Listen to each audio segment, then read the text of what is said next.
Сәлем достар, бүгін біз Бор атты деректер құрылымын қарастыратын боламыз. Бор жолдарды сақтау үшін керек деректер құрылымы. Ол төбелерін сәйкестендіретін құрылары әріптер болатын граф құрайды. Оның өлшемі салынатын символ санына тең. Борға мысал жасайық. Осы сөздер болады сақтырылуы. Хи, ши, хи, сөз деген латын әріптерінен құралған сөздер. Бізде осы түбірден төбеміз болсын, одан әріптер кете береді. Яғни бірінші қырдан H әріпі барады, одан кейін I қыры кетеді, және де осы төбеде бір тиын индекс қалады. Ол бізде осы төбеде бірінші сөздің аяқталуын сипаттауда. Ары қарай бізде осы төбеден R деген қыры кетуде, одан кейін S қыры бар. Соңында осы төбеде 4 индексі бар, демек осы жерде төртінші сөз аяқталады. Яғни басталуы бір сөздер осылай сақталады. Әрі қарай H-тен қырынан осы төбеден тағы I қыры бар. Мына төбеге келіп біз S қырымен осы төбеге келеміз. Ал осы төбеде бізде 3 индекс сақталған. Яғни HI is деген латын әріптерінен his сөзі құралады. Ол бізде үшінші сөз. Яғни мұнда индекс сақталады, сөз бітсе. Ал S қыры арқылы, сосын H қыры, I қыры, соңында төбесінде 2 деген индексі, демек she сөзі екінші индексте орналасқан. Осында бітеді. Яғни сөз біткен төбеде оның индексі сақталады. Асимптотика. Борда біз жолдарды қоса аламыз. Оның асимптотикасы жол өлшеміне тең. Яғни жолдың ішіндегі әріп санына. Жол бар екен тексеру. Ол да соған тең. Яғни ішіндегі әріп сан. Бор қай есептерде қолданылады? Сөздікте S жолы бар екенін тексеру керек болған кезде. Енді осы борға есеп шығарайық. Хорошие построчки деген есепті шығарып, бор деректер құрылымын реализациясын жазайық.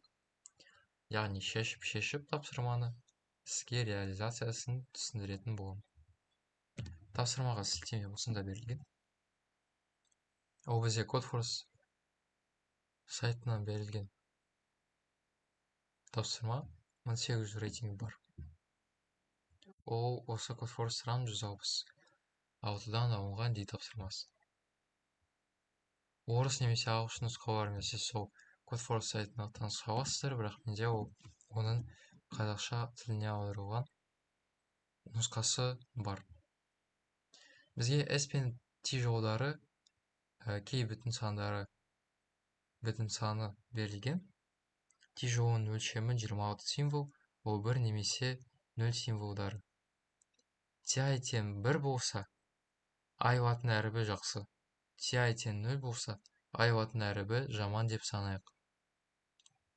Бізге S жолынан LR кескініндегі әріптерді алып, сол шыққан жаңа жолдағы жаман әріп саны K-дан аспайтын қанша LR кескіндері бар екенін санау қажет.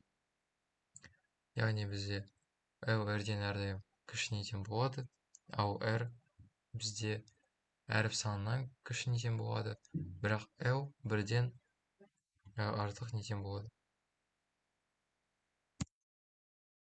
Шешуі. Яғни біз осы екі цикл жазып, L мен R кескініндегі бар әріптерді алайық. Асимптотикасы S size квадрат болады осы циклдың. Бірақ ол бізге ешқандай қате туғызбайды. Себебі бізде тек қана 1500 символ бар.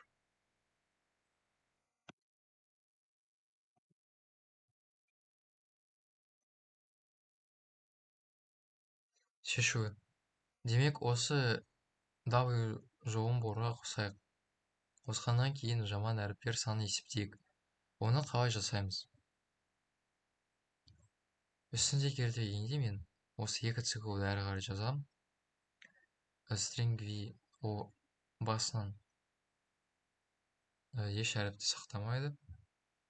Оған sr әріпін қоссақ, борға осы w жоғын қосамыз. Әрі қарай ans айнымалысын check w функциясына өзгертетін боламыз, яғни оны қосамыз. Add функциясы w жоғын борға қосатын болады. Ans айнымалысы жауап сақтайтын болады. Check функциясы w жоғында жауап беретінде алуға болатын кескін саны. Яғни осы жолдағы жауап неше болатынын сақтайды. Ал енді борды қалай құраймыз? Яғни бастапқыда төбелер сақтау үшін деректер енгіземіз. Ол бізде struct vertex деп аталсын. Төбенің ағылшын атауы бізде vertex. Осы төбеден тарайтын әріптерді сақтау, ол бізде next массивінде сақталсын. Ол бізде 26 әріптен құралады. Себебі латын әліпбиінде тек қана 26 әріп бар. Кейін тен 0 төбеге дейінгі жаман әріп саны. Демек, осы төбеге дейін қанша бізде жаман әріп кездесетінін сақтайтын осы кейін деген айнымалы сақтайтын болады. Кейін деп аталуы counter сөзіне байланысты, ал ол бізде қазақша санағыш деп аталады. Loss ол бізде осы төбе тексерілгенін белгілейді. Яғни осы төбеге кейін жауап саналса, ол бізде осы true деп белгіленеді. Ал әрі қарай әлі тексерілмесе, саналмаса, ол бізде false деп қала береді. F26 дегені ол бізде T жолын алмастырады. Яғни әрдайым ол 26 символ сақтайтын болса, біз оны тек қана F26 деп алсақ болады. Массив ретінде сақтасақ та. Себебі стрингте ол char типінің массиві деп қарастыруға болады. SZ бізге 0-ге тең болады. Ол бордағы төбе санын сақтайды. Яғни ол ағылшын size деген сөзінен алынған. Ол бізде қазақшада өлшем болып сақталады. Өлшем деген мағынада айтылады. Vertex деген ол бізде бордың өзі. Демек, бізде vertex struct болса, біз оған сай келетін тиген массивін құрайтын боламыз. Бордағы төбелерді қалай құраймыз? Енді бордың өзін құрасақ, оның ішіндегі төбелерді де құрау керек бізге. Біріншіден root төбесін құрайық. Біздің бор сол төбеден басталады. Сол төбені 0 деп белгілейік. Себебі бастапқыда бізде бордың өлшемі 0-ге тең болады. Яғни осындағы size. Сол үшін біз осы түбір немесе root деген төбені 0 деп белгілеп, оны құрастырайық. Себебі осы мысалда берілгендей, бізде бір түбірден бастап осы төбеден әрі қарай қыруар тарайтын болады. Яғни билдведа біз құралатын төбені сақтайтын боламыз. Ол бізде функцияға беріледі, осындай көргеніңіздей. Және ары қарай 0-ден бастап 26-ға дейін, яғни барлық латын әліпбиіндегі бар әріптердің нөміріне қарастырып, сол v деген төбеден i деген латын әріпіне әлі қыр болмайтынын біз -1 деп белгілейміз. Яғни i деген осы v-дан тарайтын i қыры болмауы. Себебі төбе жаңа ғана енгізілсе, дан тарайтын әріп жоқ. Енді add функциясының реализациясына келейік. осында add string v w, себебі біз осында w стрингін жолын қосатын болдық. Бастапқыда v-тен 0, себебі бізде осында build 0, root төбесіне ол тең болады, ол 0-ге тең. tmp тең 0, ол бізде айнымалы, жаман әріптер санын сақтайтын болады. Яғни барлық v-size бойынша біз әріптермен жүретін болсақ, осы жердегі v төбесінен c қыры болмаса, яғни c бізде ол латын әріпі, оны құрамыз. Яғни қырын жасап төбені құраймыз. Build as деп. Ары қарай біз осы қыр бойынша келесі төбеге өтеміз. Жаман әріптер санын tmp деп белгілейміз. Ал tmp-ні біз осында жанатып отырамыз. Яғни мұнда 0 мәні болса, 1 минус 0 бізде 1-ді қосады, ал 0 ол жаман әріп болса сақталады. Сондықтан tmp мәні бірге өсіп отырады, егер осы әріп жаман болса. Check функциясына келетін болсақ, біз осы жерге string v дегенді береміз. v ол бізде осында қарастырылатын төбе, яғни басында ол 0-ге тең рутқа. tmp дегеніміз ол сай келетін кескін саны. Add функциясында tmp ол бізде жаман әріп саны болса, осы жерде ол сай келетін кескін саны, яғни қайтарылатын жауап. 0-ден бастап v-sizeға дейін әріптерін қарастырайық. Әрі қарай ол дәл сондай қалады, тек қана осы жердегі екі if-тер ғана айырмашылықты туғызады. Және біз осы if-ті алып тастадық, себебі бізге қырдың болмауына тексеру керек емес. Осы жерде біз шешуінде біріншіден w стрингін қосқан болатынбыз, сосын ғана тексеретін болғанбыз. Сол үшін басында қоссақ, әрі қарай оның бар екеніне тексеру, оның ешқандай мәні жоқ. Тек қана уақытты үнемдей аламыз тексермесек.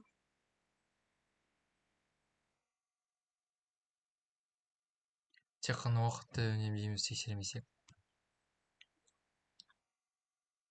tv кейінте кадан кем болса, сай келетін кескін санын біз бірге қосамыз.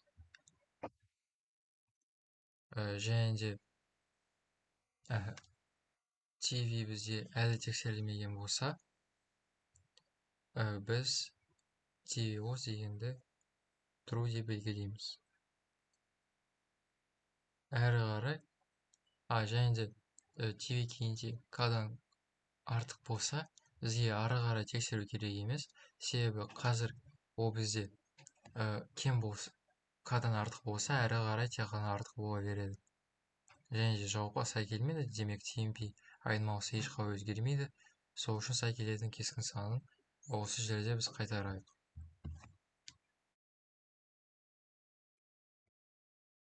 Әрі қарай бізге тек осы ans деген айнымалыны шығару қажет. Ол бізде жауап. Осы жерде жазылғандай. Ans ол бізде жауап. Оны шығарсақ, жауабын шығады. Яғни мен осы тапсырмада осындай код тергенмін. Міне build функциясы, add, check дәл сондай функциялар. Struct, оның ішіндегі барлық массивтер айнымалылар бірдей. Және жай ғана сиялықтан жасадым. Мұндағы struct'тардағы берілген hello не деп сұрасаңыз, ол менде int типі. Жай ғана hello деп жазуымға ыңғайлы болғанда мен макростарды қолданған. Ол менде осыншама жады талап етті код, және де 186 миллисекундта уақытта жұмыс істей алды. Осы тапсырмалардың басқа реализация нұсқаларын осы контест кодфорс сұрағын 166-да көре аласыздар, жай ғана полное решение вердикт басасыздар. Әрі қарай хорошие построчки дегенді таңдайсыздар. Мұнда өз тілдеріңізді таңдай аласыздар, маған бәрібір қай тіл екенін, сол үшін мен любой язык дегенді қалдырамын. Көргеніңіздей мұнда 2 секундта жұмыс істейтін болған кодтар, бірақ ең тиімдісі 15 миллисекундта жазған.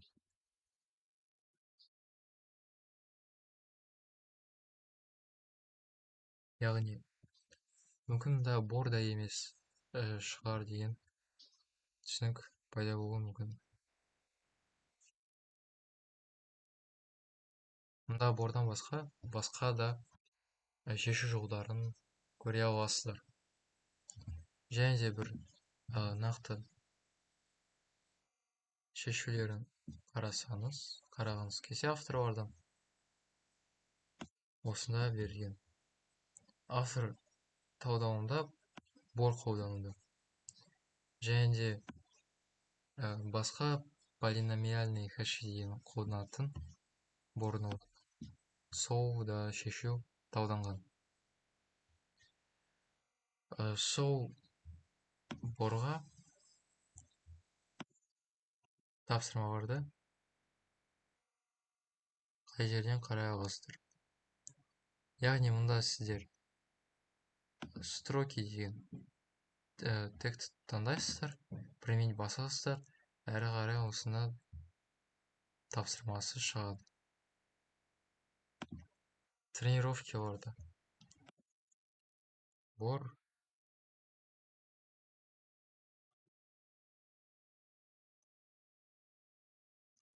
бар екенін тексерейік.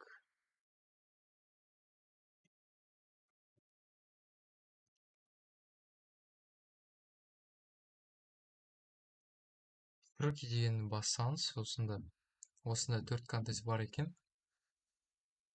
Үшеуі тренировкасы PBGU болса, әртүрлі деңгейдегі B, B, C. Ал осында бір месяц 20-23 контесті, ол жеңіл контест шығар. Ал осылары күрделілік болып келеді. Және сол контесттерде борға ғана емес, басқа да шешулері болатын тапсырмалар бар.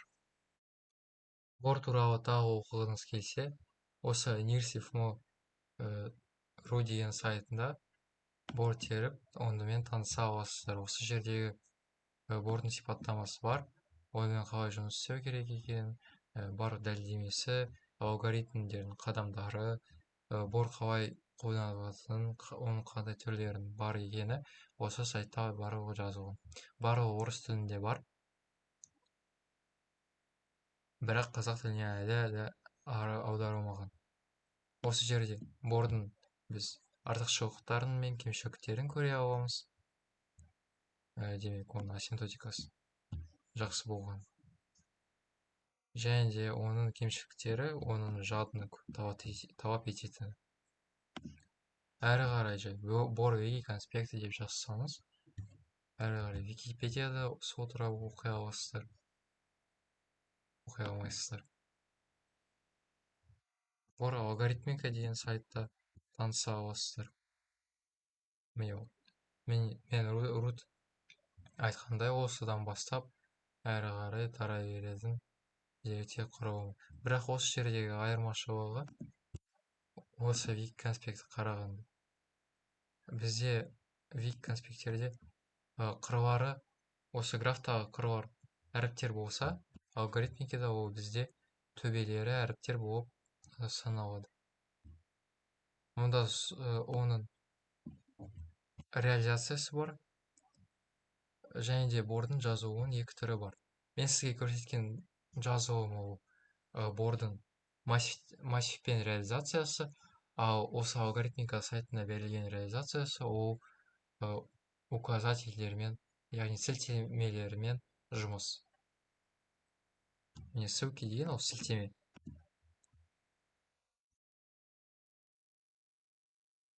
Яғни сол туралы тағы оқығыңыз келсе, шетел тілдерінде Google'да оның барлығы бар. Мысалы Bestproc сайтында да. осы жерде де ол қырларында әріптерді сақтайтын, және әрбір сайтта осы әртүрлі оның реляциясы бар, сипаттамасы әртүрлі, мысалдары әртүрлі. Олар сізге көмектеседі.